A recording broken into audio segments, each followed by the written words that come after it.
তাকে তো আমরা বিতাড়িত করেছি। পারলে অমিত শাহ শেখ হাসিনাকে উল্টো করে ঝোলাও।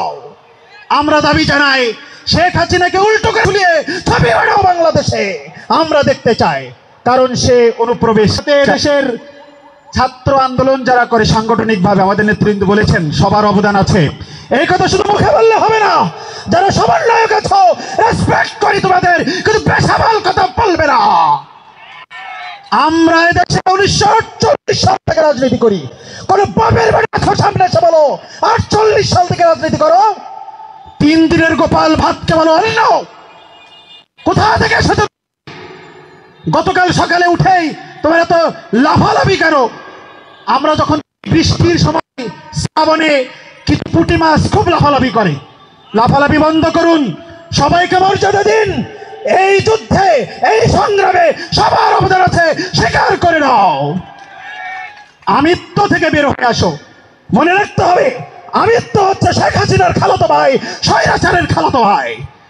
একমাত্র আমিত্ব করে শেখ হাসিনার পতন হয়েছে, মনে রাখতে হবে। ক্যাম্পাসে রাজনীতি নিয়ে কথা বলবো। বাংলাদেশে ছাত্র রাজনীতি, অন্যান্য রাজনীতি বন্ধের খেলা খেলেছিল শেখ মুজিবুর রহমান। মনে থাকার কথা, 1975-এ সপরিবারে গোষ্ঠী হয়ে গিয়েছিল তার।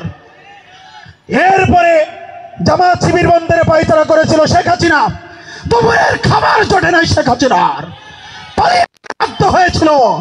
এখন যদি এই ছাত্র রাজনীতির জন্য কোন পদক্ষেপ হয়, নিষিদ্ধের পদক্ষেপ, আবার বিতাড়িত হতে বাধ্য হবে। বাংলাদেশের সাংগঠনিক রাজনীতি যারা করে তারা ভাত মাছ খেকো নয়, তারা মেধাবী, তারা ত্যাগী, রক্ত দেয়, জীবন দেয়, শহীদ আবু সাইদের মতো বুক পাতে দেয়। আমরা এক একজন বীর আবু সাইদের অনুসারী এখানে বসে আছি।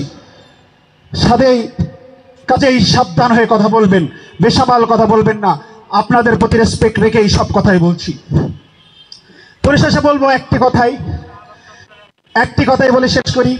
সেটা হলো, এই গণঅভ্যুত্থান সকলের সমন্বয় হয়েছে, সবাইকে নিয়েই পরামর্শ ভিত্তিক বাংলাদেশ গড়তে চায়। সেই আয়োজন আপনারা করুন। সর্বশেষ নাহিদ সাহেব, আসিফ সাহেবের সাথে আমরা বসেছিলাম। ওনারা 15ই আগস্ট বাতিল করবে কিনা শোক দিবস, সেটা নিয়ে আমাদের সাথে বসেছিলেন। আমরা প্রস্তাব করেছিলাম এরপরে সকল সিদ্ধান্তে ছাত্র নেতৃবৃন্দকে রাখতে হবে, কিন্তু সেখানেও আমরা শুভঙ্করের ফাঁকি দেখেছি। এটা চাই না। পরিশেষে বলবো, ছাত্র রাজনীতি বন্ধের নিষিদ্ধের খেলা খেলবেন না। এই দেশের সকল আন্দোলনে রাজনীতিক নেতৃবৃন্দের অবদান আছে, তাদের অবদান স্বীকার করে নিন। সাংবাদিক সম্মেলন করে তাদেরকে তাদের প্রাপ্য বুঝিয়ে দিন, নইলে আন্দোলন হবে। আন্দোলন থেমে নাই। আমরা আবারও বলছি, আবার অভ্যুত্থান হবে, আবার আন্দোলন হবে, আবার রক্ত দিব, আবার শহীদ হব। বাংলাদেশকে স্বৈরাচার মুক্ত করেই ছাড়বো। বিজয়ের পথে যাত্রা শুরু, জীবন অথবা মৃত্যু। আল্লাহ হাফেজ।